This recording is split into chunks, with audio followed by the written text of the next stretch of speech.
Hello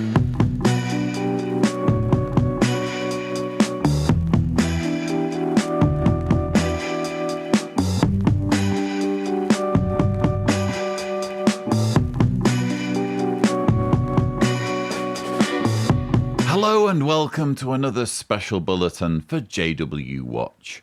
It's 5 months since it was announced in a terse 30-word statement that Anthony Morris III had been removed as a member of the governing body of Jehovah's Witnesses. If you've been living under a rock for the past year, here's a thumbnail of the bulletin where I discuss the news and shared some thoughts on why the group's most outspoken and controversial leader might have been shown the door. It seems almost certain that Morris's exit was at least a bit acrimonious, given the fact that virtually all of his morning worship video lectures have disappeared from the search results on the organisation's jw.org website. Quite apart from the vanishing videos, if he'd simply stepped down for health reasons, it's hard to imagine that his departure would be quite so unceremonious, to the point where he's apparently exiled from the organisation's Bethel facilities, which we now know to be the case thanks to the investigative work of the Blue Envelope YouTube channel,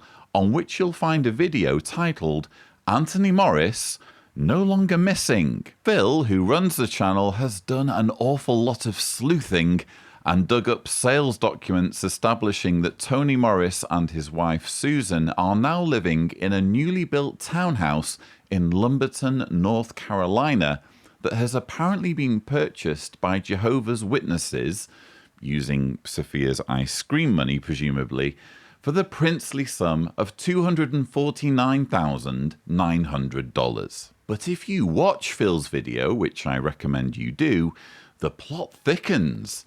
It seems on the same day the Religious Order of Jehovah's Witnesses bought the home in which Morris is now living, they also bought a second home for the same amount just a few doors down on the same street.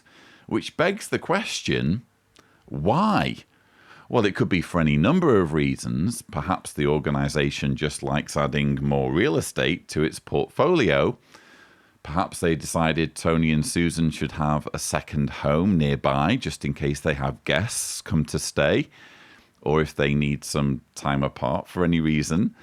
Or perhaps the second building, bought using dedicated funds by an organisation that solicits and accepts money even from epileptic school children, thumbnail here if Tibor is gracious, is for the purpose of spying. Think about it. You're the governing body and you need to wash your hands of a well-known member who has a reputation for alcoholism and running his mouth.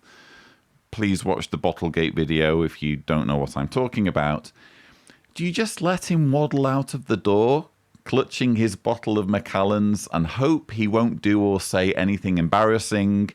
Or do you keep him on a tight leash? If I were in the governing body's shoes, I would assign an elder in full-time service, perhaps a special pioneer or circuit overseer, to the same congregation as Morris, both to manage the congregation and make sure they don't ask too many questions, and to keep an eye on Morris in case he starts causing any trouble.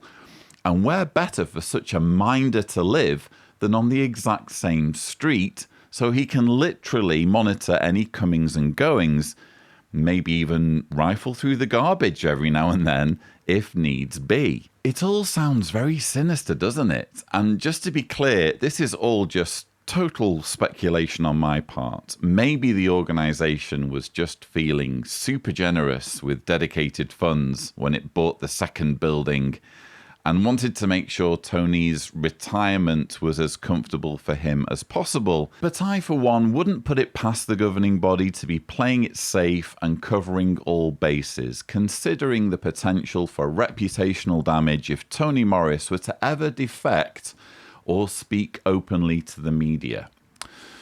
Before I leave you, I just want to thank and congratulate Phil over at the Blue Envelope for his hard work in getting the scoop on this. And I also want to sound a note of caution regarding how we use the information Phil has uncovered.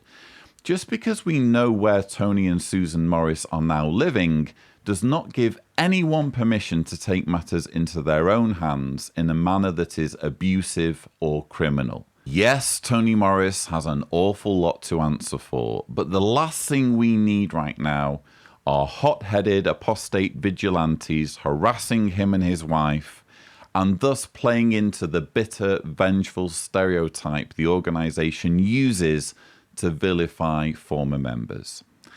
But that's all I have for you in today's bulletin. Take care, and thank you for watching.